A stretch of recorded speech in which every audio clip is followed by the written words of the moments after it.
ಸ್ವಾಮಿಯ ಭೀಕರ ಕೊಲೆ ಕೇಸ್. ಸ್ವಾಮಿನ ಹತ್ಯೆಗೈದು ಅಟ್ಟಹಾಸದ ಬಗ್ಗೆ ಬರಲಿದೆ ಮೂವಿ. ನಟ ಕೊಲೆ ಆರೋಪಿ ದರ್ಶನ್ ಕ್ರೌರ್ಯದ ಬಗ್ಗೆ ಸಿನಿಮಾ ಬರುತ್ತಾ? ಕೈದಿ ನಂಬರ್ 6106 ಆರೋಪಿನ ಅಪರಾಧಿನ ಇದೇ ಟೈಟಲ್. ಫಿಲ್ಮ್ ಚೇಂಬರ್ ನಲ್ಲಿ ಸಿನಿಮಾ ಟೈಟಲ್ ರಿಜಿಸ್ಟರ್ ಆಗಿದೆ. ರಾಘವ್ ದಾನಿ ಕ್ರಿಯೇಷನ್ಸ್ ಬ್ಯಾನರ್ ನಡಿ ಟೈಟಲ್ ರಿಜಿಸ್ಟರ್ ಆಗಿದೆ. ಸಿನಿಮಾ ಟೈಟಲ್ಗೆ ಫಿಲ್ಮ್ ಚೇಂಬರ್ ಗ್ರೀನ್ ಸಿಗ್ನಲ್ ಕೊಟ್ಟಿದೆ.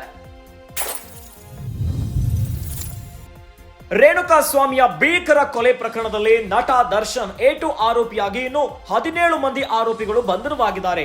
ಆದ್ರೆ ಇನ್ನು ಸ್ವಾಮಿನ ಹತ್ಯೆಗೈದು ಅಟ್ಟಹಾಸ ಮೆರೆದ ಬಗ್ಗೆ ಮೂವಿ ಬರುತ್ತಂತೆ. ನಟ ಕೊಲೆ ಆರೋಪಿ ದರ್ಶನ್ ಕ್ರೌರ್ಯದ ಬಗ್ಗೆ ಸಿನಿಮಾ ಬರುತ್ತಾ ಇರುವಂತ ಚರ್ಚೆ ಈಗ ಸ್ಯಾಂಡಲ್ವುಡ್ ಅಲ್ಲಿ ಶುರುವಾಗುಬಿಟ್ಟಿದೆ.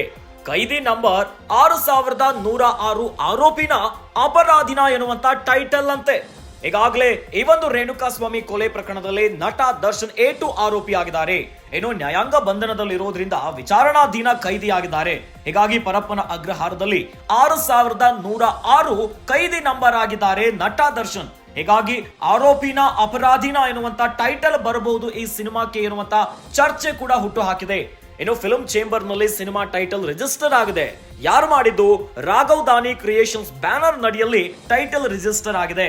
ಏನೋ ಸಿನಿಮಾ ಟೈಟಲ್ಗೆ ಫಿಲ್ಮ್ ಚೇಂಬರ್ ಈಗಾಗಲೇ ಗ್ರೀನ್ ಸಿಗ್ನಲ್ ಅನ್ನ ಕೊಟ್ಟಿದೆ. ಹಾಗಾದ್ರೆ ರೇಣುಕಾ ಸ್ವಾಮಿಯ ಭೀಕರ ಕೊಲೆ ಪ್ರಕರಣವೇ ಇನ್ನು ಮುಂದೆ ಸಿನಿಮಾ ಆಗಿ ತೆರೆ ಮುಂದೆ ಬರುತ್ತಾ?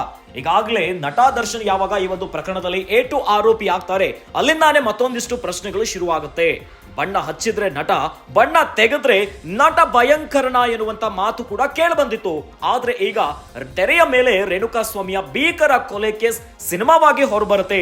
ಇದಕ್ಕೆ ಈಗಾಗಲೇ ಸಿನಿಮಾ ಟೈಟಲ್ಗೆ ಫಿಲ್ಮ್ ಚೇಂಬರ್ ಗ್ರೀನ್ ಸಿಗ್ನಲ್ ಅನ್ನ ಕೊಟ್ಟಿದೆ.